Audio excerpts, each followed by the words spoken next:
महाराष्ट्र शासनाच्या जलसंपदा विभागामार्फत राबवण्यात येत असलेला जलव्यवस्थापन कृती पंधरवाडा आणि शेतकरी नियोजन पाणी वापर संस्थेच्या वतीनं शेवगाव तालुक्याच्या ताजनपूर लिफ्टचा टप्पा 1 आणि 2 गावांमधील लाभधारक शेतकऱ्यांचा मेळावा तालुक्याच्या चापडगाव या ठिकाणी शुभम मंगल कार्यालयात आयोजित करण्यात आला होता।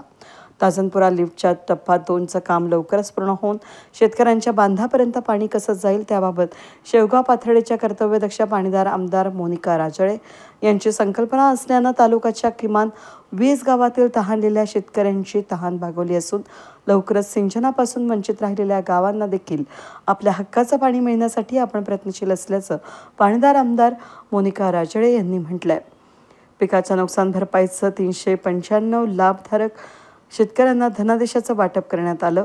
यावेळी Govardhan Kulkarni, DY गुळुमकर, DN Chavan, JM Patil, तालुका कृषी अधिकारी अंकुश टकले, जलसंपदा विभागाचे तालुका शाखा अभियंता मुकेश चौरे, अतानुधस साहेब यांसह परिसरातील सरपंच आणि लाभधारक शेतकरी वर्ग उपस्थित होता। आज जल संपदा कार्यक्रम में WKL लिमिटेड की तरफ से ये प्रोजेक्ट का शुरुआत हो चुका है।